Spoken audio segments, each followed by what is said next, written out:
So we have started here, formulating for the Democracy Studies Center the vision, and objectives. I kind of try to formulate a little bit. I'm not a marketing guy. We would have call Marek to come back and to do the formulation.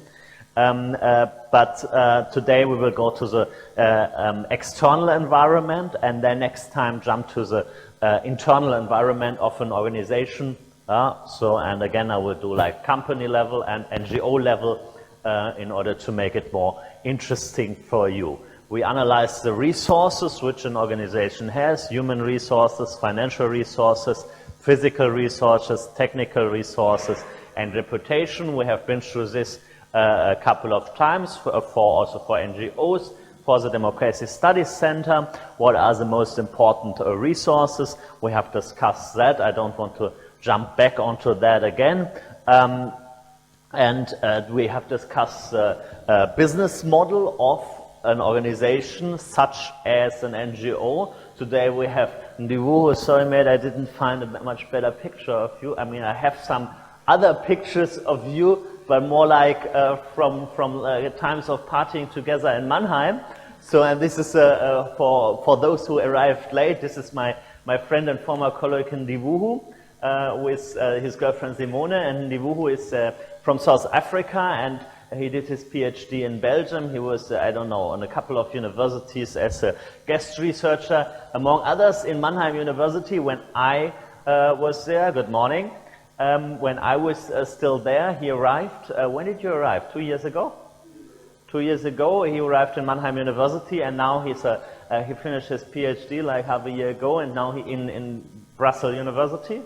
Yeah, and now he's a postdoc in Mannheim University, so he will tell you more about business models later, so I also don't have to go back into this thing. So just for your understanding, we were thinking a little bit about formulating the business model of the Democracy Studies Center and of other organizations, NGOs, because most of our participants are working in or like heading their own NGOs. So we want to make this lecture practically relevant. So this is your turn later to a little bit dig deeper into this business model thing. Yeah.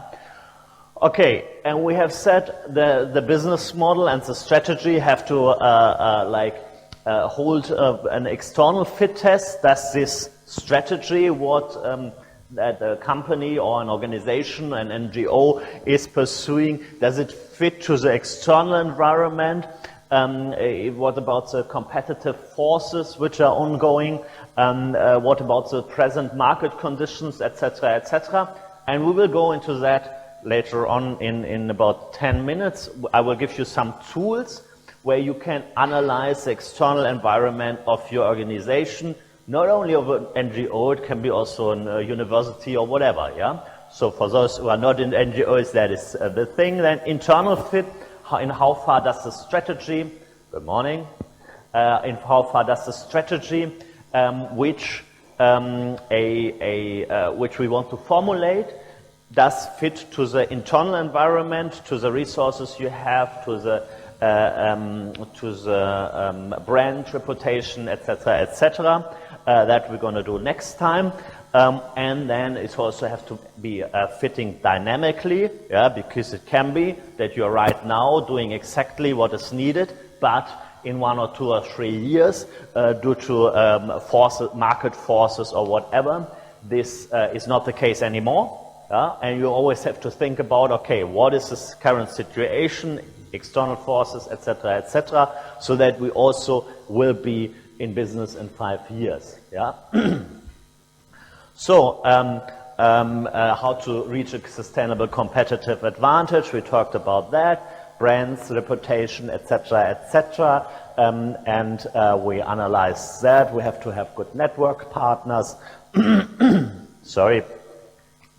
Maybe exclusive access to resources, knowledge about processes, etc., etc. So those are important things here. And then we formulated vision, mission, values, and objectives for the Democracy Study Center. As I said, I'm not a marketing guy, and there are certainly people who can better formulate these visions, which you could put on your website or your Facebook page, yeah. So we said, as a possible vision for the Democracy Study Center, being a leading NGO taking care of orphans and organizing annual study sessions for young community leaders in 5 centers in Ukrainian cities by 2030. That could be a vision, yeah, with an expiry date, clear vision, where do I want to go. A mission, that is like, what business are we in? Yeah? So the mission for this Democracy Study Center is something like, we are taking care of orphan children and supporting young ambitious adults in their pursuit of changing their society for the better. Yeah? Would you agree with that, Irina, or did I miss out something? Yeah? You also agree? Good. Thank you. Values. What are the values then? Yeah. Good morning. What are the values then which the Democracy Study Center is pursuing? We take. Sorry for my wrong English. We are taking each person serious. We value. We are, something is missing. Anyway, we are valuing individuality. We work according to the latest education standards. We are working for an open and respectful society. Could that be something like, if I correct the English mistakes, could you use this as your value statement as well? Yeah. And then you would put like some really objectives which you want to reach, which is like really the goals which shall be on the way to reach this vision, which is like, okay, 2030, that's 10 years from now, how do I get there? Yeah, you have to have a plan, and that is a strategy, yeah? And there we have objectives, which could be, and we would have a long list of that. In 2024, there will be 2 centers which will be working as well as this one is, yeah, and 5 in 2030. Plus 10% fundraising annually, a better connection and a more bigger diversity of partners. Yeah, not only I don't know, Auswärtiges Amt and 2, 3. I don't know how many donors do you contribute. Let's say 5 donors in total contribute right now. But maybe in the future there might be 10, 15. There might be developed new business models, like, as we talked about, organizing workshops for the donor community, USAID, GIZ, European Union. This is a great venue. You can organize workshops here. That is also some different kind of business, so it's a more diversification. Yeah, so if Auswärtiges Amt suddenly decides not to spend money on Ukraine anymore, then there would be somebody else who can jump in to finance such a thing like this one. And now I have a question for you guys. Is anybody able to do this for your organization? Yeah, you want? Okay. So this is like, I can send you this, please come back to me, you write to me, yeah, we are connected on Facebook.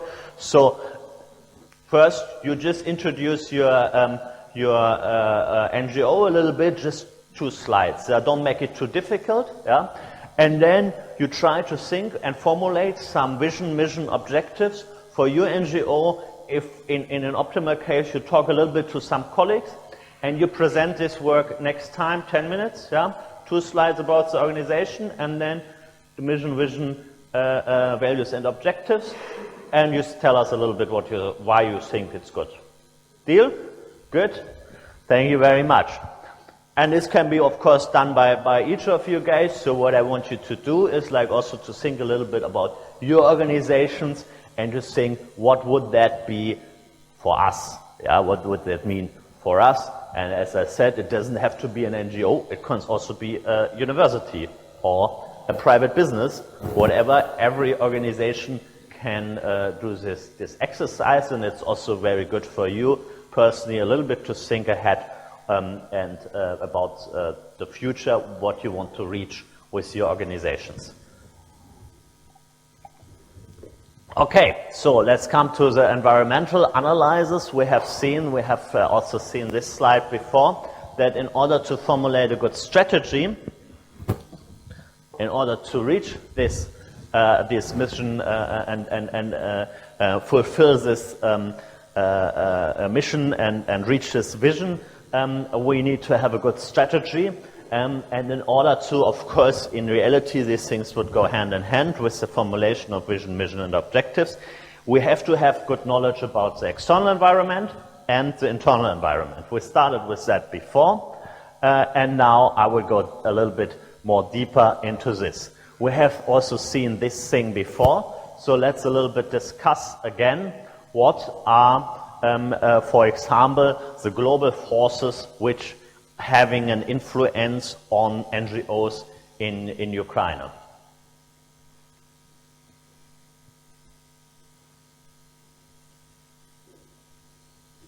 Any idea? Or in Armenia, global forces that have influence on NGOs in Armenia.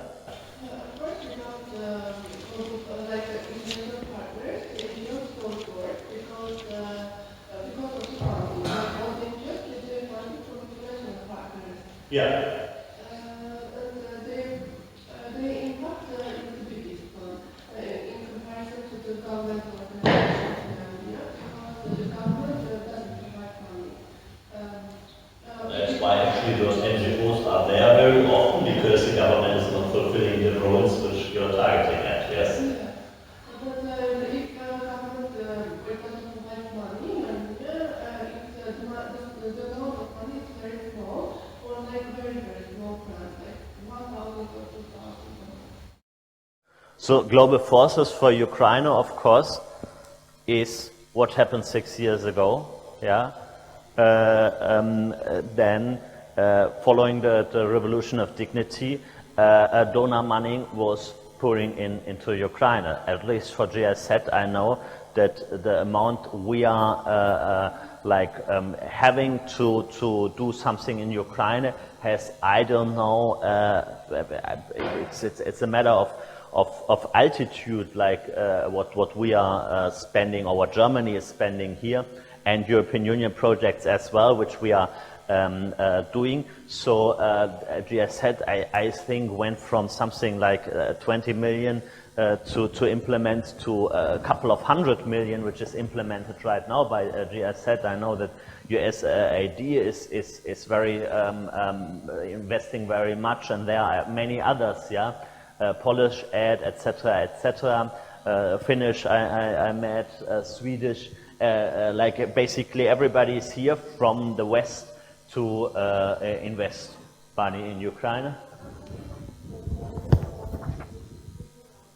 Yes, GIZ is directly working with the Ukrainian government, supporting many reforms. For example, I'm personally involved into the reform of the vocational education sector, which is a reform, of course, of the Ministry of Education and Research, and GIZ is supporting that with lots of experts, international experts. There's also Polish aid in this program, also Estonians, etc. So many. So, but how is actually GIZ working? Mostly via NGOs. Yeah. So we are kind of like bringing in some external experts and paying some NGOs to do some projects. Yeah. So that is a big part of what GIZ is doing. So meaning such a situation that happened 6 years ago means that now the Western countries, they want to support Ukraine in its fight for liberty and freedom. So that's why many Western countries try to support the Ukrainian civil society, which is then good for NGOs. So you have to think about the global forces, what will happen. So if something in your society happens, then this will influence your NGO. Social forces, what are important social forces? Niclas. What are we doing here except for business? Social relations and the other topic which we have, take care of the youth in a different way, or for example, women issues. Yeah, this is the second topic of our workshop here. And to have women empowerment is a huge social force, which is an ongoing thing since a century or whatever, and which is still very, very important. So this is a social force which is changing basically the society. Another huge thing is Greta, yeah, saves the planet, saves the climate, yeah. So this is a huge social force which is happening, yeah, which you can observe. This is happening. So this is also a possible thing for the Democracy Study Center, which one could think of, like what can bring together young researchers and communities in the field of environment protection.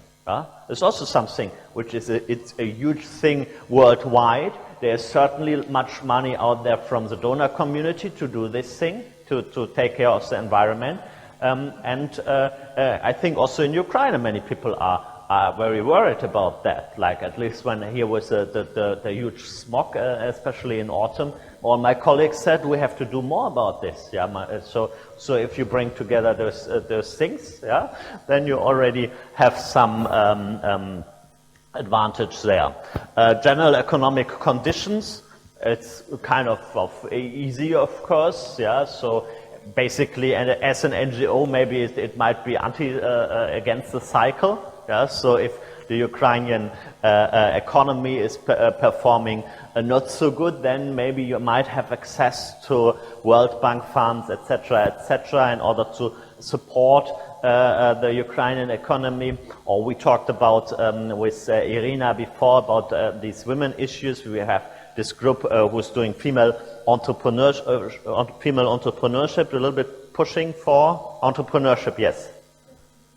Just entrepreneurship. But one issue could be to support like necessity entrepreneurs, right? We talked about this last time. Necessity entrepreneurship means people, unemployed people who don't have a job and for some reasons cannot find a job in the labor market, but they might be able to do something at home. Like for example, there might be seamstress, women who have to take care of children. They could be self-employed when they can produce some clothes at home. Yeah, when the child sleeps, you can produce some clothes at home that will improve their income conditions, etc., etc. So that's like the economic condition conditions which you have to keep in mind. Demographics, very relevant for the Our Kids Center. Yeah, if there are no orphans in 10 years anymore, then Irina is certainly more than happy. But then the Our Kids Center has to find different ways to fulfill its vision and its mission. A political, regulatory, legal framework. There are some problems, as I know, with the Ministry of Social Affairs, yes? The Ministry of Social Affairs, do they really want to bring orphans here? Do they want to take care of them themselves, etc., etc.? Regulatory factors in other fields, in other NGOs, are we allowed to do these things which we are doing? Like we were working with NGOs to train IDPs in the eastern regions. Now it might be that the vocational education schools through which these NGOs are working are not really allowed to train adults. Yeah, so that those legal issues had to be solved, etc., etc. And you can think of other legal developments that might influence your business. Like if the Ukrainian government, if the Ukrainian parliament decides that all orphans have to be taken care of by the state authorities, then this would mean that Our Kids Center would have no real basis of existence anymore.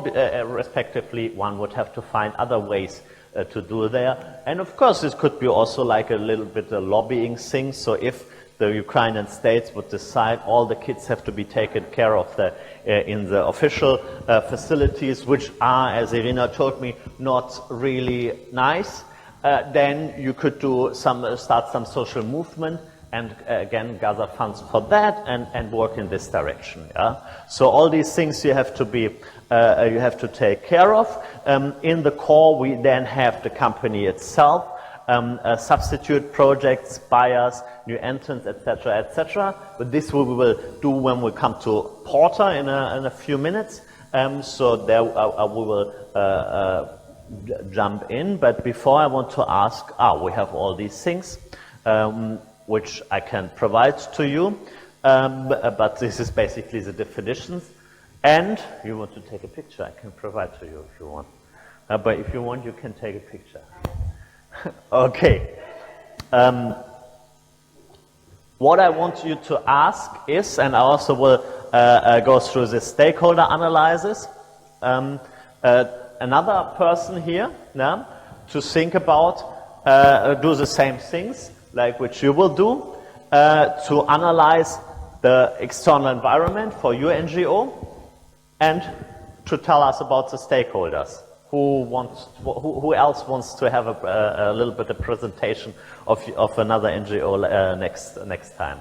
You're going to do that? So you will a little bit tell us again about like 1-2 slides about your NGO, then tell us about the macroeconomic factors, macro-environmental factors, which you are working in, and then you come to the stakeholders, yeah?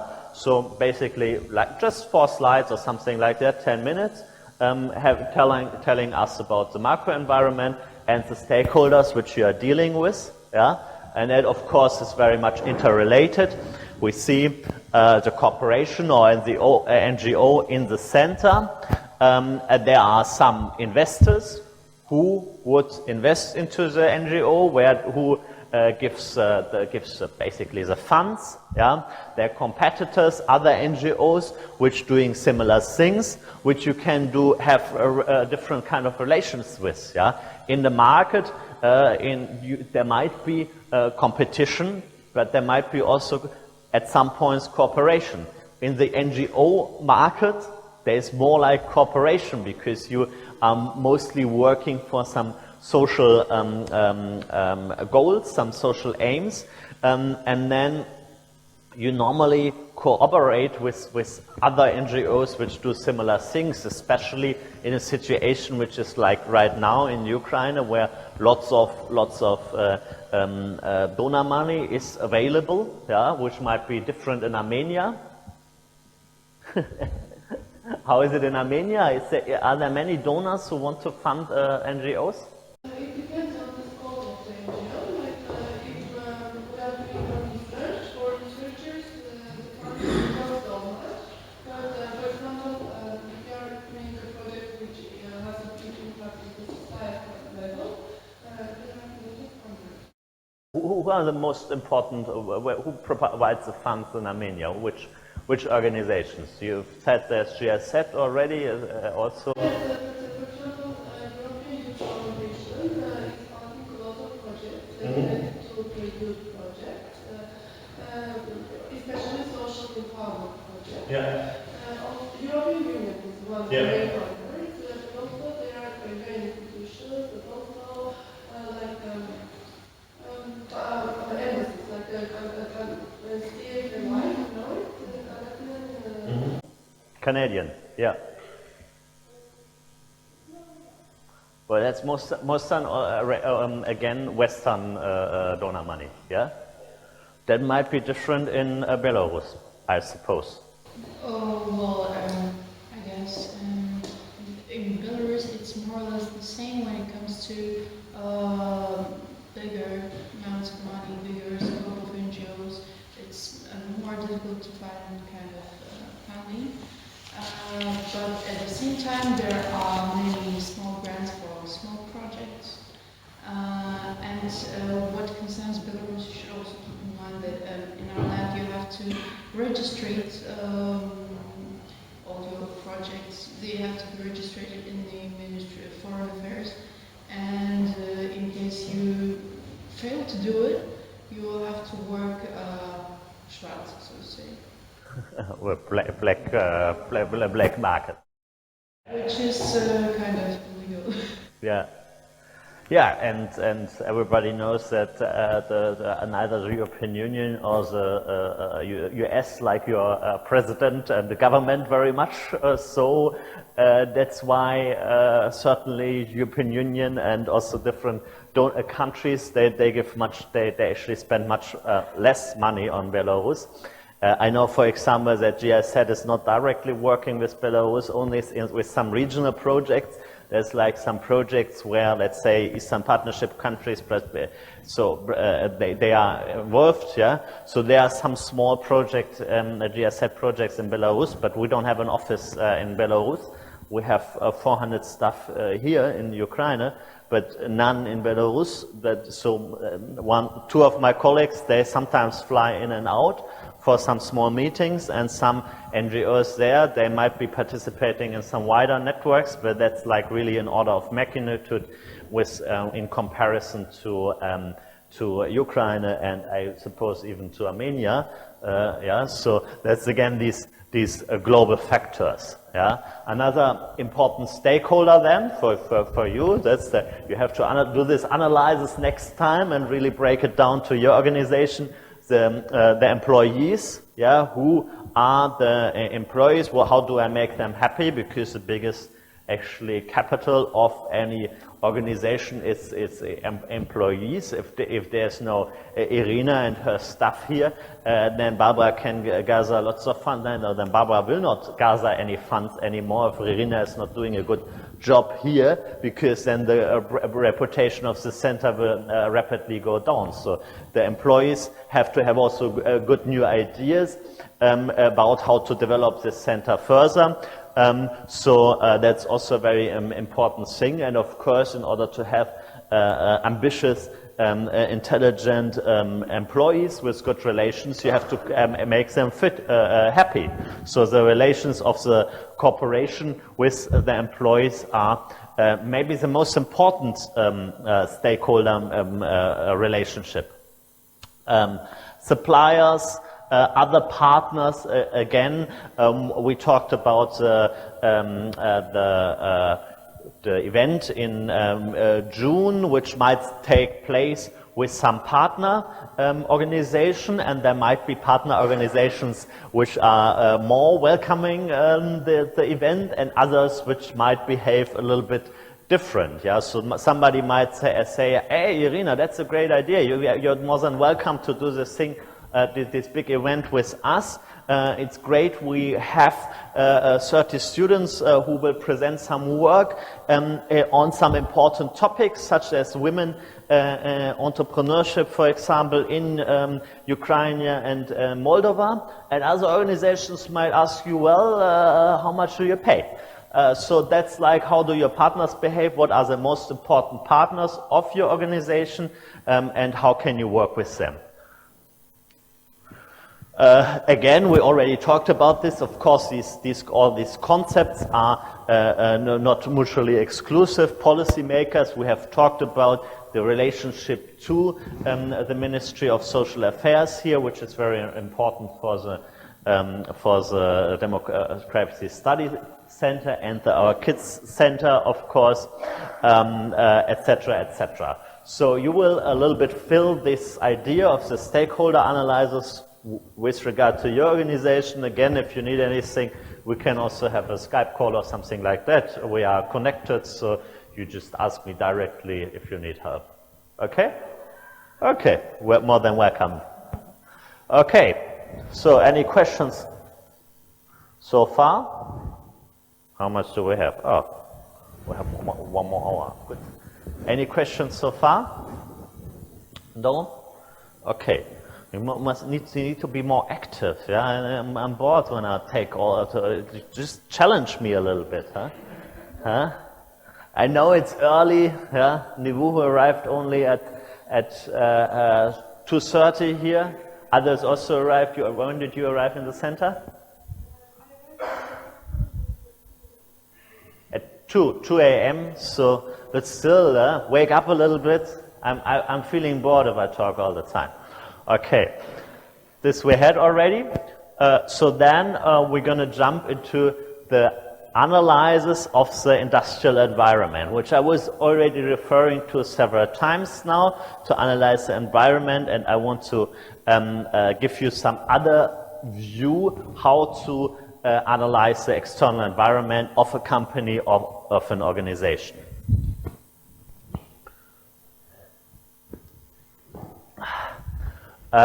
So there are some central questions which you can ask yourself, which I was a little bit already asking, but now we want to like a little bit dig deeper into them.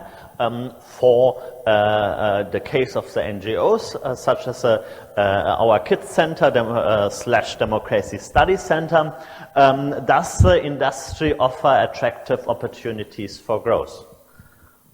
What do you think? Now it's your turn. Huh? Just, not challenge me. No, I'm challenging you. So I'm asking you questions. What do you think? Does the NGO industry offer opportunities for growth?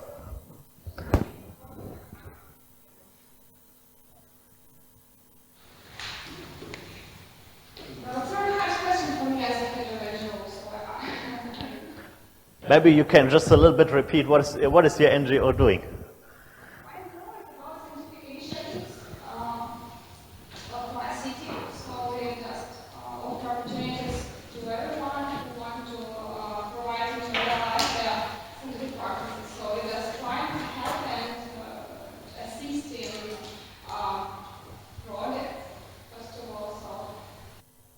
How many staff do you have?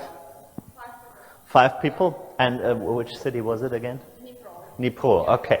So does this industry, like bringing science closer to the people in Dnipro, offer opportunities for growth? Do you think there will be more demand for this thing in 5-10 years? Yeah, sure, it has demand. But the problem is that in Ukraine, scientific initiatives are very far and they are not close to real practice. It's so hard to develop and to provide into real life all we do in our science. So science is very far from economy, it's very far from industry. So we are very separate. We have separate areas of science and real public administration. So our work is about connecting people in public administration area and in science to bring them closer to people and to connect and doing something common. So to make it possible to cooperate in more effective way that we do our work. So with whom are you working with the Academy of Science? Yeah.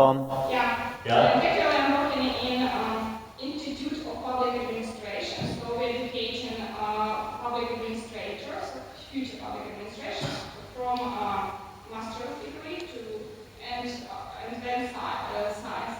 So and it's very big problem in Ukraine to gain to have opportunity to provide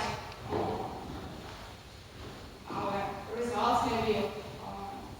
We don't think that we can't understand that it is meaningful in Ukraine. We can offer it all around the world, but we can't implement it in our homeland. So the question is about how to connect this mission.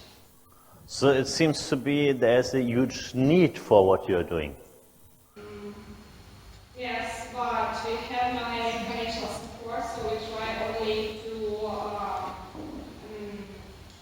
offer something demandable. So in our city, and our focus is Dnipro, first of all. Yeah. And it is working on the through projects, through how to say individual request.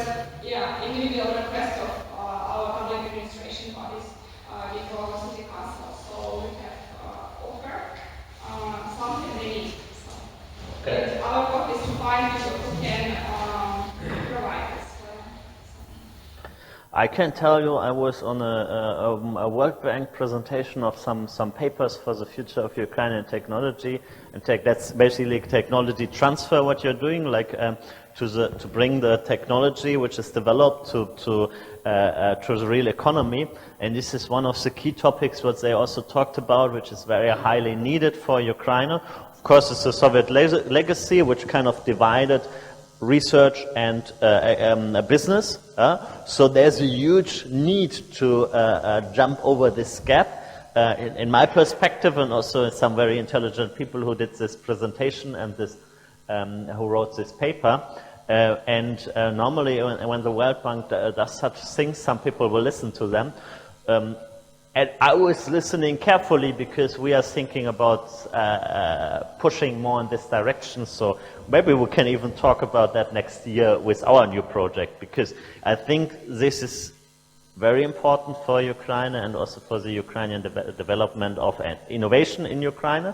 So I think, coming back to the question, there's a huge opportunity for growth of what you're doing, and it's highly needed. So yes, you're in the right business with this question. What else? What kind of competitive forces are industry members facing, and how strong is each force? What are competitive forces for you? Oh, this may be a much complicated question about competitive, really competitive in global aspect, maybe, and local about our forces that we have. Because we have not much of competitive forces, and this is a problem really. Because it is competitive approach, principally in design and public administration, so we try to find people who provide us with such competitive things to. But is there somebody else who's doing similar things like you do in Dnipro? Yeah. Yeah, is there many others? Yeah. Okay, so that's good for me if I want to do some project in Dnipro next year, not so good for you, unfortunately. So if there are like 10 NGOs there who are also very good equipped, then somebody like me who might be working with some people of our team who might be working in Dnipro in bridging this gap from science to business, then it's not good for you, and you have to think about like, okay, how can I survive in this competitive environment? Yeah, we will talk about that later. What factors are driving change in the industry? What impact will these changes have on competitive intensity and industry profitability? So for your NGO, what are the change drivers? Innovations, maybe. Innovations? For one side and for another side, how to find, how to provide better result, better products, services from us to provide such competitive forces. So our ways to innovate all the time. Yeah, and also on the little bit bigger level, again, driving change in the industry is something like the World Bank is writing a paper about the importance of technology transfer, so exactly what you're doing. And the Vice Minister was sitting there, Vice Minister for Economics, and he was sitting there and listening carefully, and also had some speech and say, yeah, this is a very important topic, so it's high on the agenda. So there are some driving forces because people analyze Ukrainian economy and say this is exactly what is needed. So that's also good for you. Yeah? What market position do industrial rivals occupy? Who is strongly positioned and who is not? So what about your rivals, the other NGOs or the other people doing the same things in the field? Are they better connected? What positions do they have? Yeah. Maybe our main competitive advantages is that we are fully market-oriented. So this is our strong side. Against those that we try to innovate and try to seal this product through in an economical way. How to make money fast and how to help make money for our people who provide such services, and how to help our public administration system, because Ukraine is in Dnipro is in the stage of reforming very hardly. So market positions is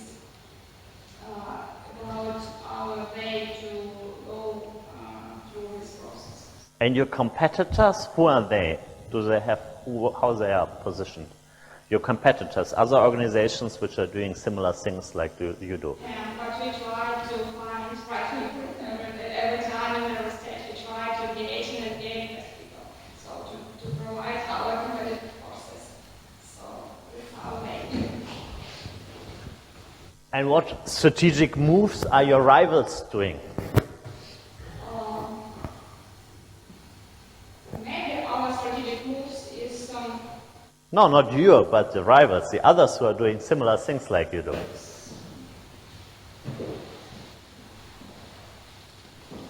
actually I don't know how to answer this question.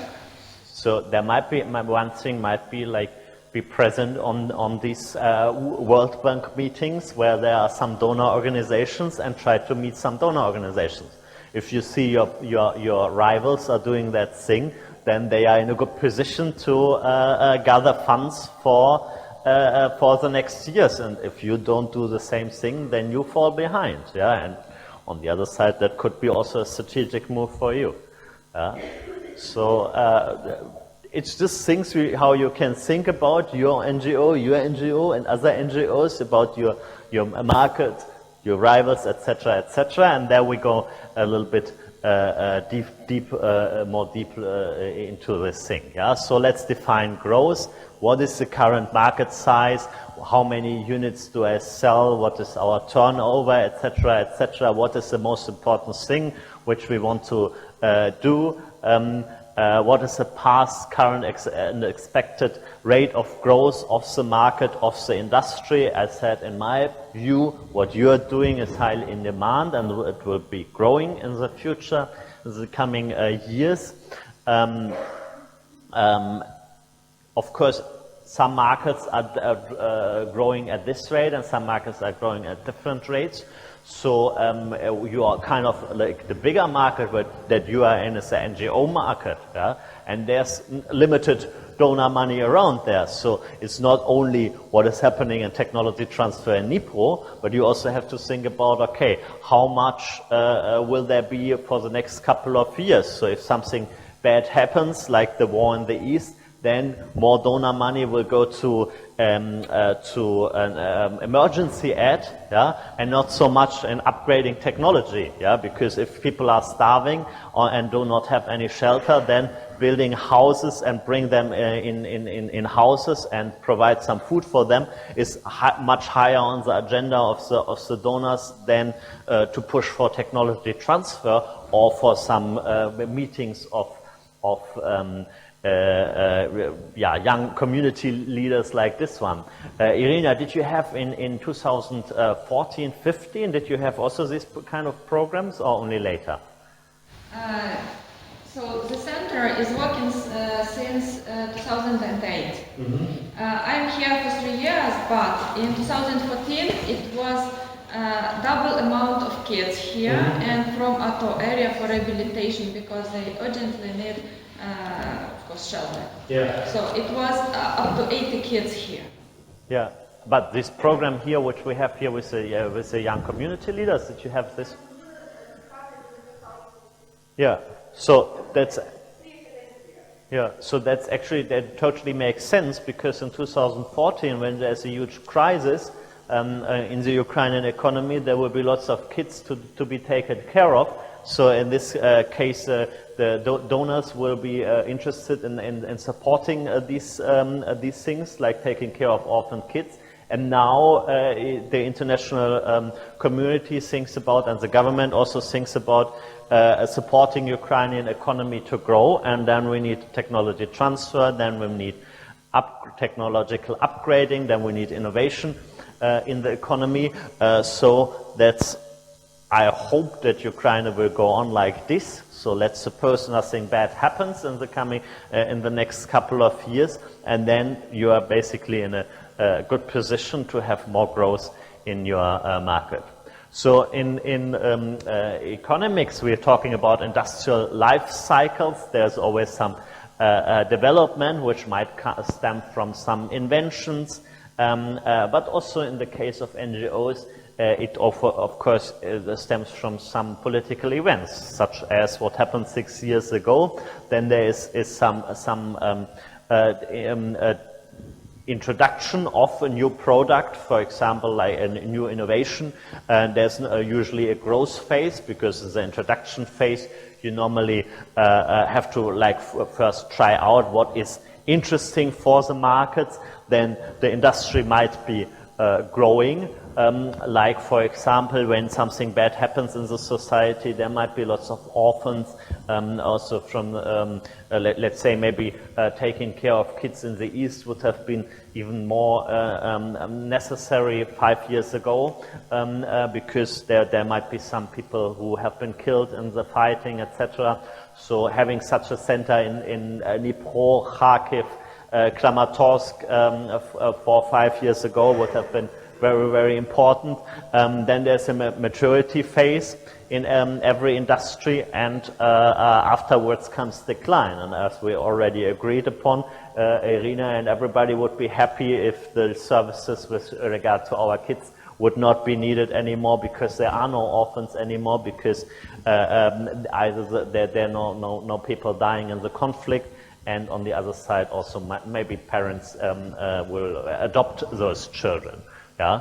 So think about your own NGO. Where are you in the process of the industry? Is it growing? Yeah. If nothing bad happens, then I suppose technology transfer services, they are just more like here, I guess. Yeah. So this was actually my topic when I was doing research with Taras Shevchenko University, how to bring those inventions which are done in science, in the Academy of Science, into the market, where Ukraine unfortunately is not very strong at. They're very great. There's very good research potential. Like everybody tells me, this was like the research powerhouse of the Soviet Union. Yes, but bring these inventions from the Academy of Science into the market, there Ukraine unfortunately underperforms. So I guess this is about here, and it's starting to grow. It will grow in the future if everything goes on like this. And so you are actually in a very well position with your NGO, I suppose. Yeah. Okay, and for maybe the others who will have their presentation next week, you can also think about what is your NGO doing, in which phase are you. Will you do you think your market will grow? Or what other factors are there when you analyze the external factors? In which cycle, which position are we?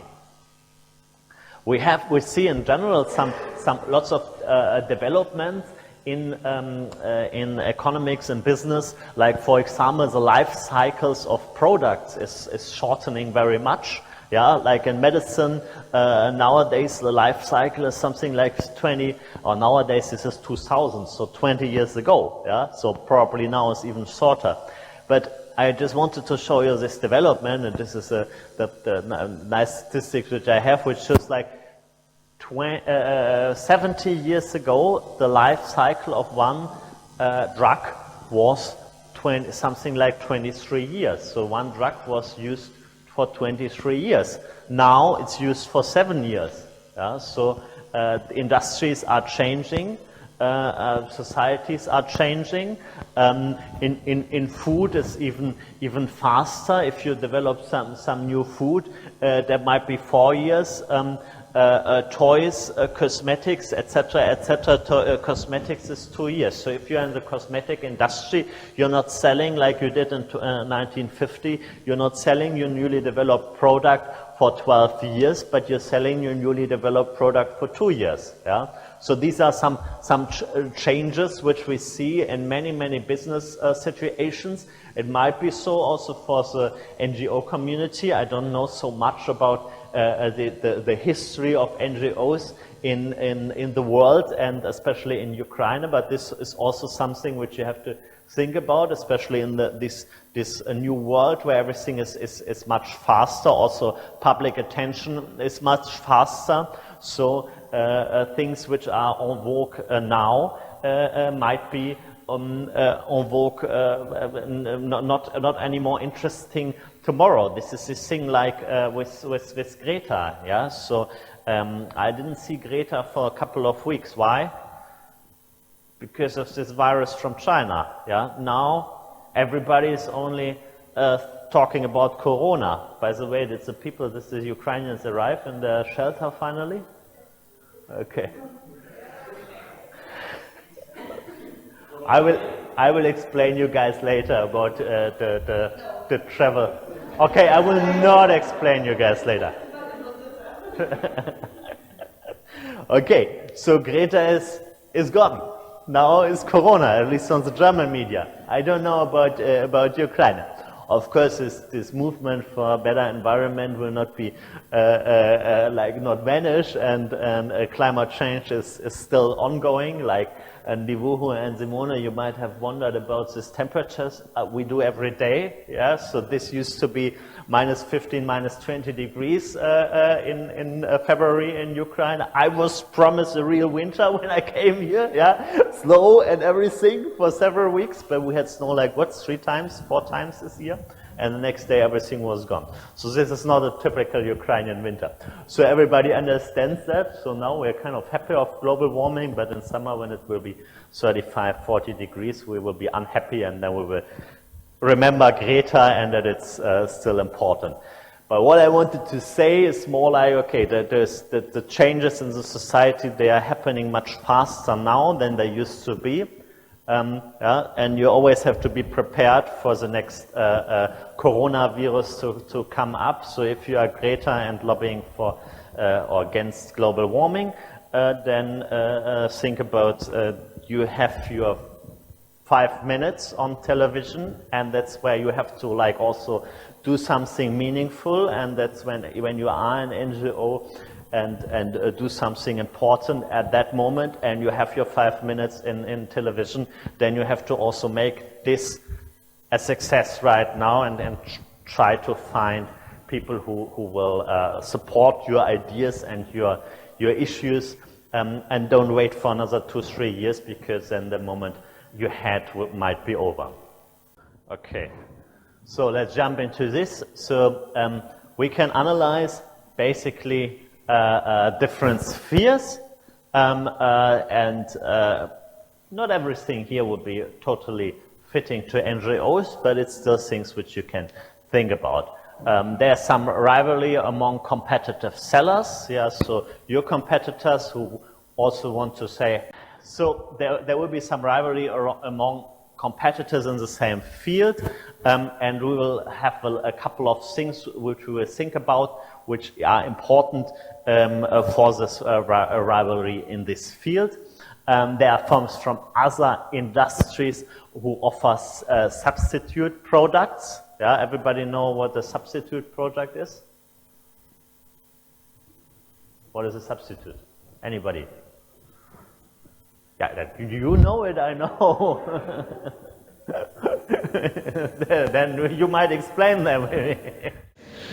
No, if you, so for example, classical, it's vermicelli, so it could be some spaghetti, it could be some other kind of, it doesn't matter. So it's a product which you can use if you don't have the one you normally use. It's like the product of similar quality and of similar kind. Yeah. So let's say could fit the same need. So let's say beer and wine is good. So if Nivuhu and me, we didn't see each other and Simone for a long time, so we will certainly have some nice wine tonight. But in that bar where we will end up, if they don't have wine, if they have beer, then I can substitute wine with beer. It's not like I like more wine, but beer is almost as good as wine. So those are substitute products. And if we have our colleague who just left, who is providing for an NGO which is supporting technology transfer, an NGO which is supporting technology transfer, a substitute could be a governmental organization which is supporting technology transfer. Yeah, so that would be a substitute. They are maybe not doing exactly the same but similar. Of course, there's pressure from potential new entrants. If there's lots of demand for a product, then everybody will think, wow, that's something which I could maybe also do, yeah? So if there is lots of donor money coming into Ukraine, many people think, okay, maybe I should go into the NGO business instead of, I don't know, IT business or whatever. So there might be new entrants wanting to come into the industry, and we will see on what that will depend in a minute. And of course, there are also the suppliers for your production, which you have to keep in mind. And there might be some competitive pressures, the things which you need in order to provide your services might be in higher demand. So it's not so good to not so easy anymore to get to some good products which you need in order to produce your products. Okay, so let's come to analyze each of these 5 spheres in more detail. No? Let's first think about your competitors, which are in your field. This rivalry among your competitors is strong when the buyer demand is growing only slowly, there might be some excess capacity. Yeah?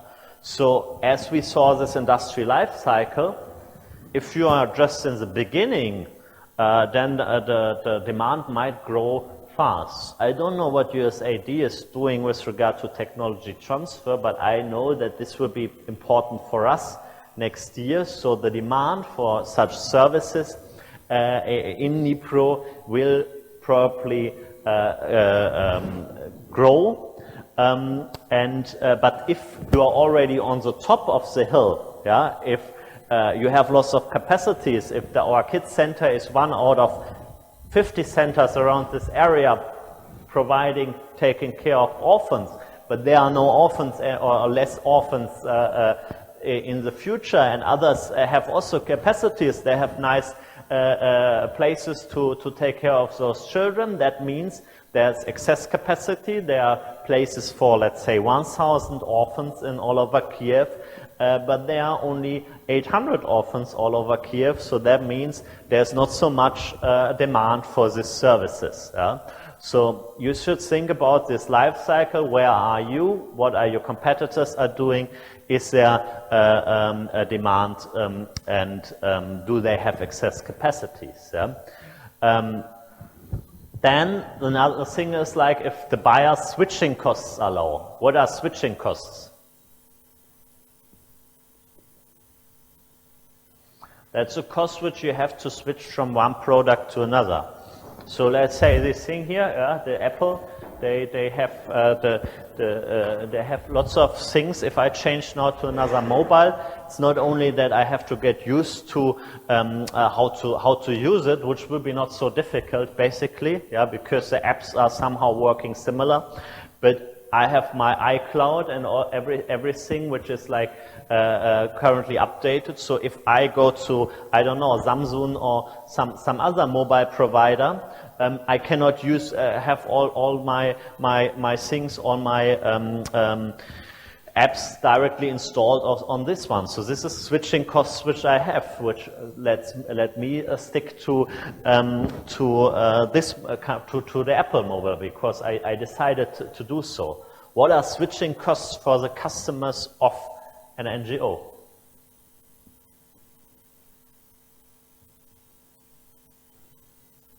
What do you think?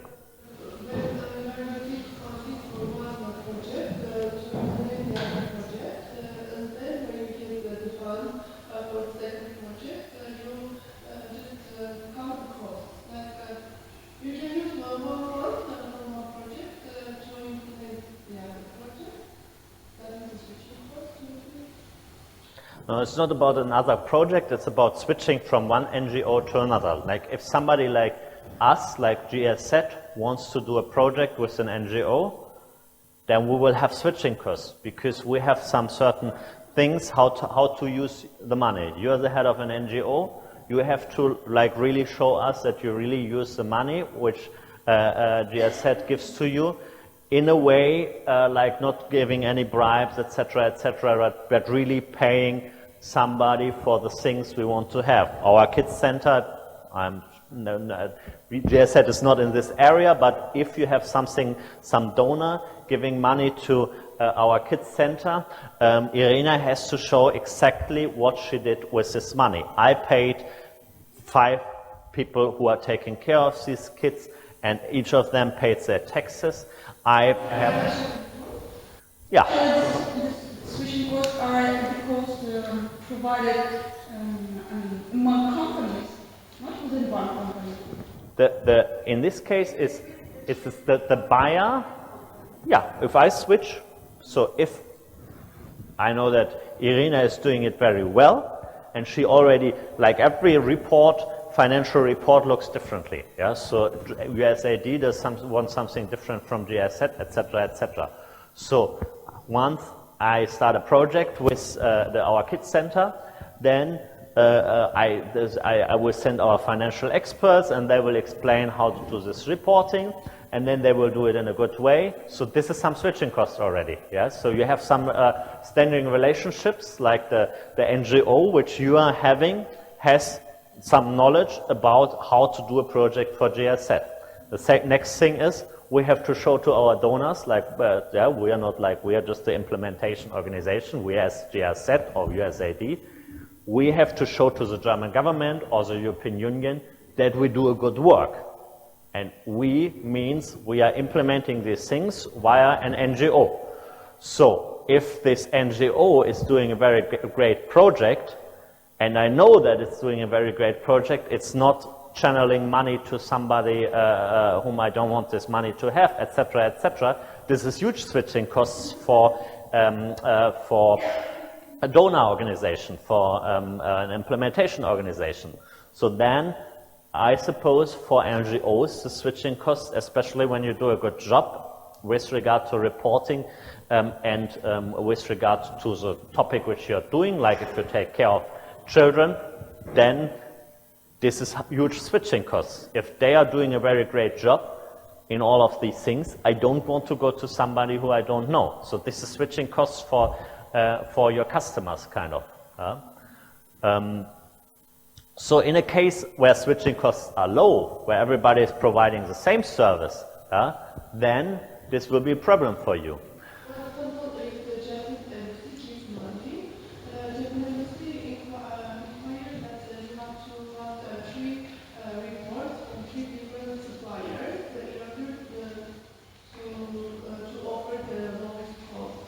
That is during our financial report, we are writing attaching all the documents. Yeah. That is the switching cost from between Japanese and our region, right? No, the switching cost would be the Japanese NGOs government is giving you the money, right? So now you know exactly how to do it. Switching from your organization to another organization, this is the switching cost. And if these switching costs, you know exactly how to do this project for the Japanese embassy, and another organization does not know, and that is costs for me. Like if I switch from one supplier of water to another, I basically don't have switching costs. But if I switch from one mobile to another, then I have switching costs. If I switch from one NGO, which is doing a good job in financial reporting in what they are doing, to another NGO, this is switching costs, because I have to explain how to do this financial reporting, and I'm not sure what is going on. So thereby you can make the switching costs for your suppliers high when you do a good job, as easy as it is. Yeah. So if somebody, like I'm also responsible mainly for monitoring and evaluation, if you can be able to show the monitoring and evaluation officer of Auswärtiges Amt, USAID or GSZ that you are doing a good job, plus you can show the financial officer of USAID that you are also, like, your finance is in a perfect shape, that is high switching costs for them. And if you do a good job, they will hire you again. So that's the best way to be in the market for long. Yeah? Initial budget differs from the final budget. Is it good or not? For example, if you are including some money for this project, and you are writing initial budget, but you are implementing the project, but you see that the money is differentiated. There is a difference between. If you need more money than you originally had. For example, if you have written some money, but you can implement this project with less money, is it good or not? Theoretically it's good, but practically, like if USAID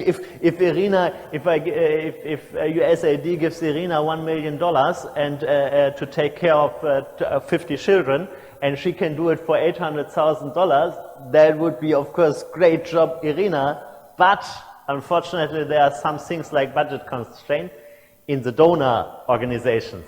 So USAID should spend this $1 million. That's their job. And so, if Irina can take care of 50 children for $800,000 instead of $1 million, then she should find some ways to spend this 200,000 dollars on some very important things also for these children. But it doesn't make the donor organization happy if you give back money normally. It makes them more happy if you spend it for good things, because they have in the budget. I don't know exactly about the US, but I know exactly about Germany. Germany has said, Ukraine, I would spend, there's negotiations between Ukrainian government and German government, Ukraine, I will give you, I don't know, 30 million euros next year to be spent on this and this and this topic. And the German government is very keen to really spend these 30 million euros on Ukraine. So if you do a project for GSZ, do it well, save money, but the money you save, you spend more on what you're doing. You're not going to make us happy if you give back money normally. Extra money at the end of the project, then next year, or for the next project, you can receive less money. Yes, exactly. Yeah. It's from an economic perspective, it's stupid, but as an NGO. There is a mention in private companies actually. It is better to spend all the money that.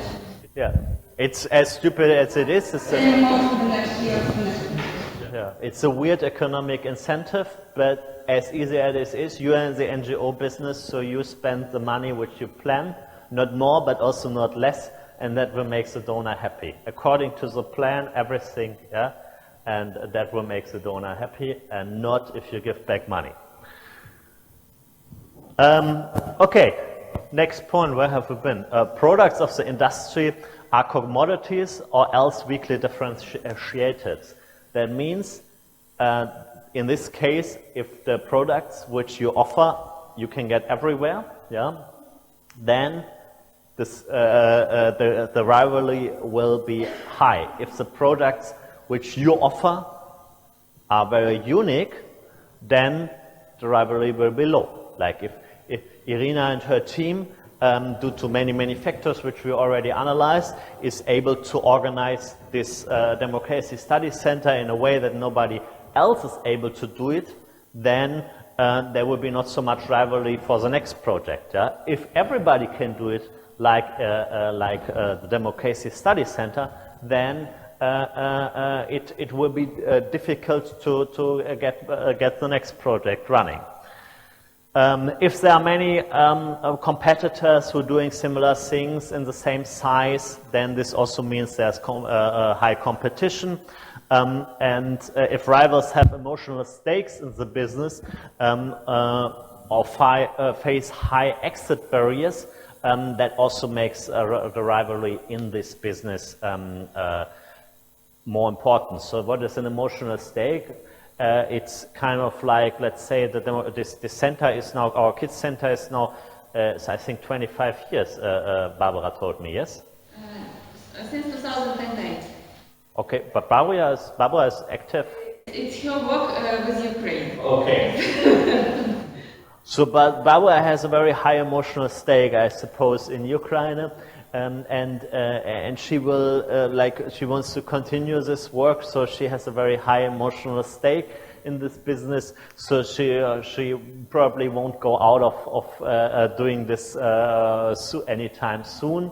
Yeah, on the company level, as we have seen, like Jan several weeks ago, who was talking about family businesses. Sometimes these family businesses in Germany, they are running for several hundred years, and they are doing this thing, what they are producing all the time. And the people, they are very traditional. They say this is our core, what we have been always doing, and we have to stick on this, on doing this.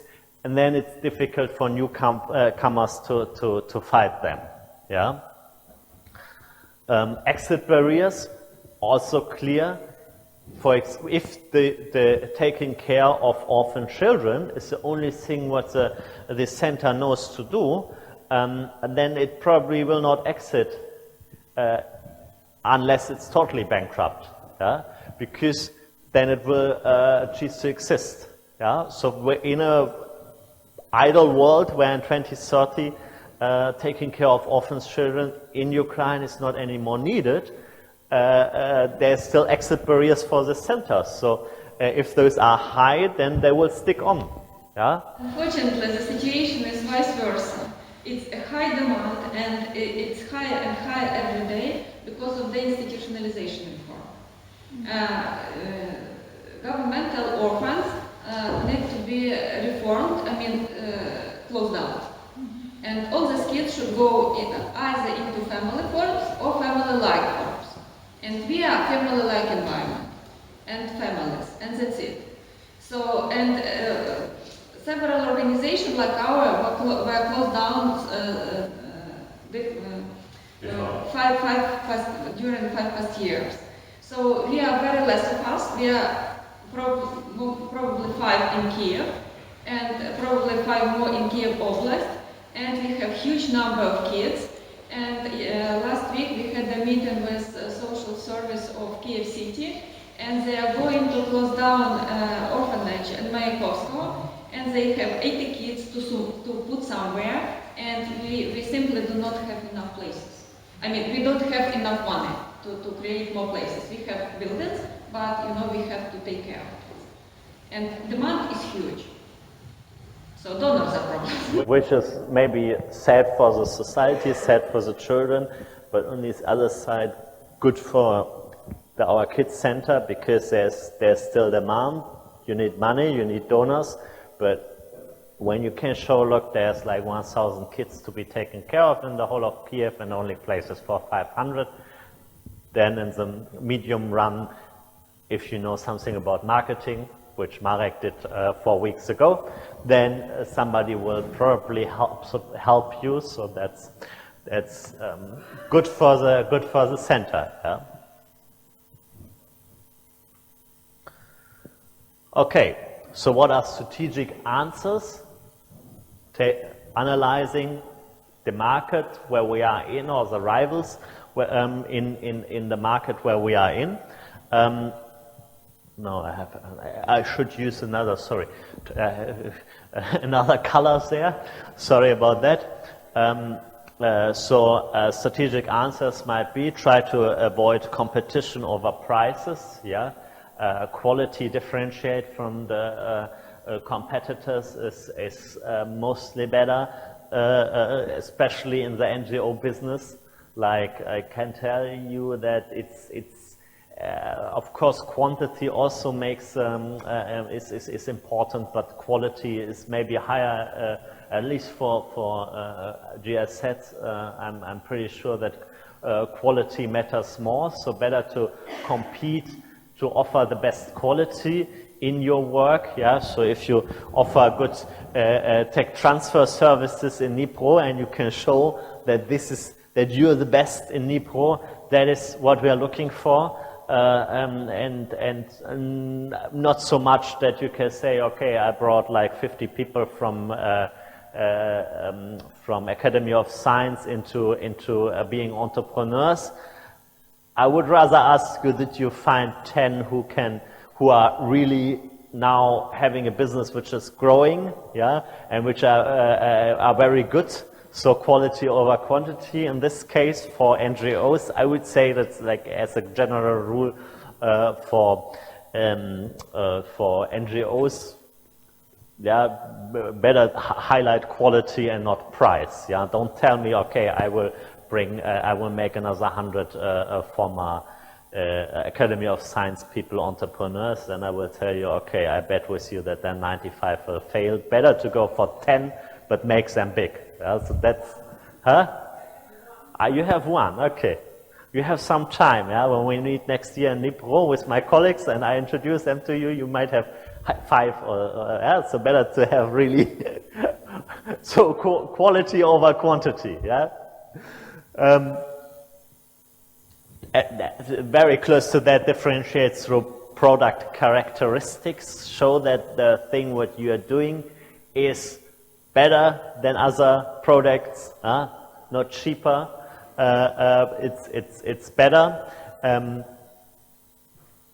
think about how to make this product better. You can, if you have rivals, you can think about, this is more company level, buy them, or for NGOs it would be more like collaborate with your rivals. Yeah? So in a situation where our kids center is, where you have let's say 1,000 orphans in only 500 places all over Kiev, what is now important is to lobby for this field, and it's not good to, if there's, let's say, 3 other centers all over Kiev who are doing similar things, it's not good to fight them now, but it's better to stick together and to form a network in order to make clear to the government and to the donors that this is a high priority, and if everybody collaborates in this field, especially when there is much excess demand, this is much better than to fight the others for the few donor money. It's better to stick together and make sure that the pie is much bigger instead to fight for the slices of the pie. Another thing could be concentrate on single market segments where the rivalry is not so high. Yeah, if you are a multi-business company, or if you're in one business, you can like find some niche which is more in demand. Like there might be a regional niche, for example, if there would be lots of centers all around Kiev. But in Dnipro, there's no such a center for taking care of orphans, then Dnipro might be the next step to focus. So there would be a regional market segment which is not used, but that can be, of course, also for exactly what you're doing. If you're taking care of orphans, like from 3 to 18, it's a wide range, but you could also take care of let's say, young adults from 14 to 18 who are in vocational education. Yeah, that's a market segment of orphans. They're in vocational education, or they are still in school and think about vocational education. Then you can think about like do some job orientation, like what Irina is doing. They're going to the restaurant and have some master classes in cooking. Maybe they are going to, I don't know, some other fields where vocational education is important, and they can have some job orientation, and then they are going to the vocational school. Maybe it's just around the corner, and you can say that over there is a vocational school, and we have a connection to some employees where you can do before and after some internships. There would be a market segment of orphans, so that you not say I take care of all the orphans. There might be many in this field, but you make sure, like, to the donors, I'm the best one who can give them, like, from 14 to 18 some job orientation, bring them into the vocational education, and then when they are 18 they find a good job, and then they can leave the center and have a nice apartment there. And also there I support them to find a job and another apartment there. It could also be a business model which is focused on some segment. Okay, what time is it? I have started late, so I have even like some. No, you're okay. I'm already over. Yeah, over the limit. Okay, but I will do one more, and then we will have a short break. Or is it? Yes. Okay. So let's think about potential new entrants. So again, I was already talking about this. When the entry barriers are low, when lots of NGOs are in the same field as you are, or some new people can get in without difficult situations. Yeah, like in Belarus, you have to register. Maybe you need to have good connections to the government. Maybe that might be entry barriers. Yeah. Another entry barrier is you need to have connections to good connections, like Barbara has to the embassy, to the regional, local politics, to the donors, etc., etc. This is also entry barriers for an NGO, and you can think about other entry barriers. If you want to do what our kids center is do, how could you do that? Yeah. If you say, okay, I will start a similar center here in Kiev, you can think about what they have, what you don't have, and this is entry barriers.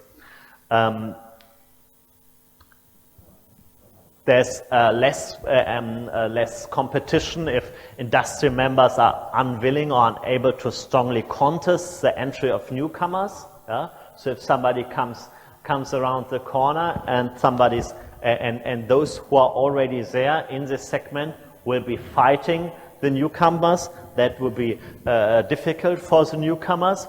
If there are many potential entrants, so in our case here, if there are many let's say other NGOs who are working in same fields and could also enter the business of taking care of kids, orphan kids, then there might be a high competition and you might be even like more under threat.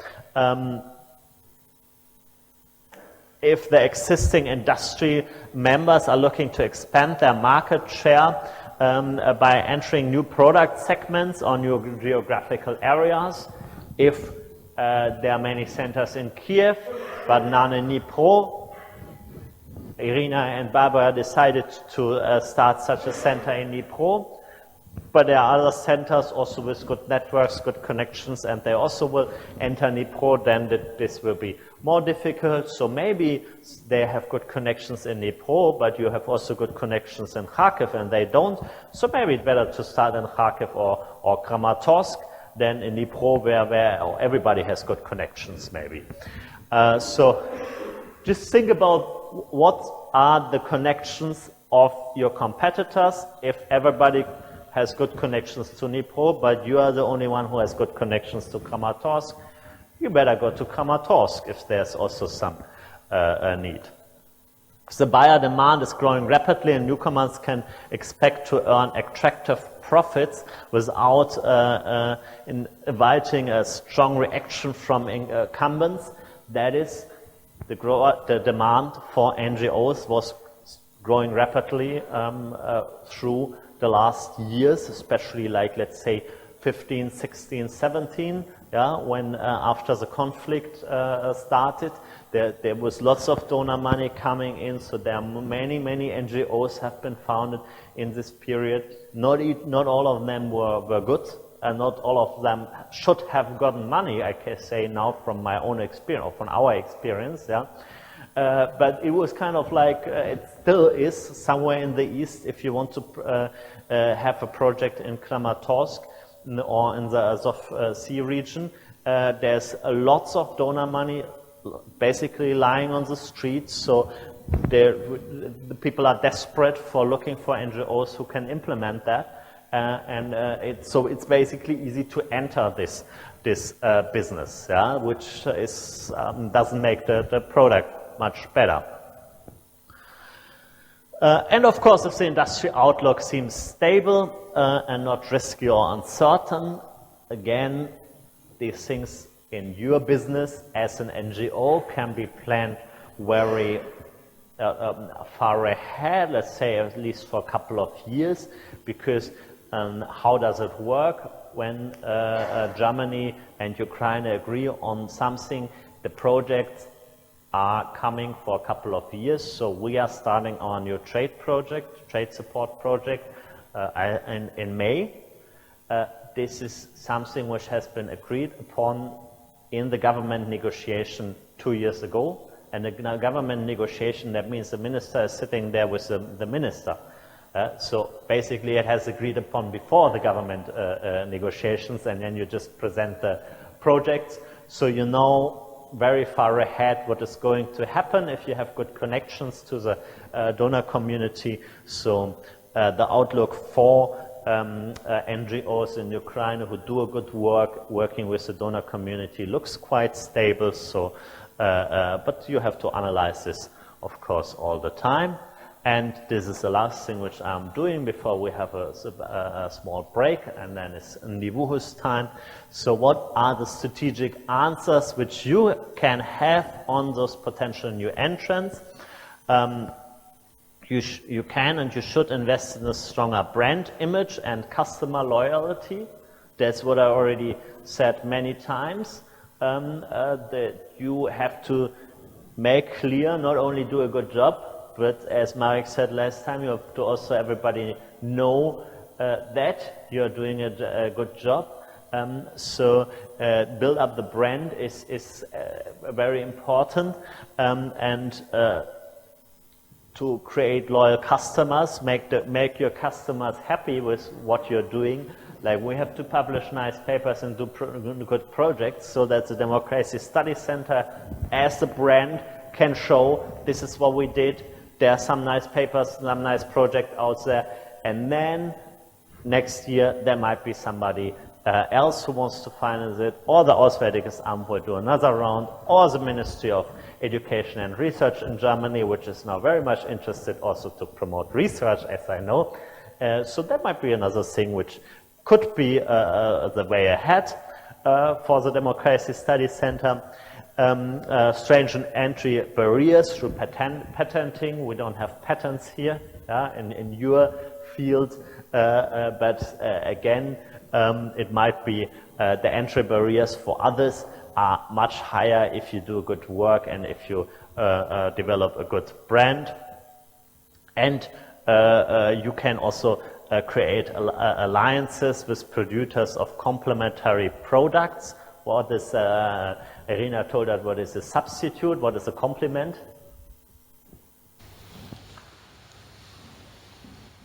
Substitute is product that you can use instead of the other.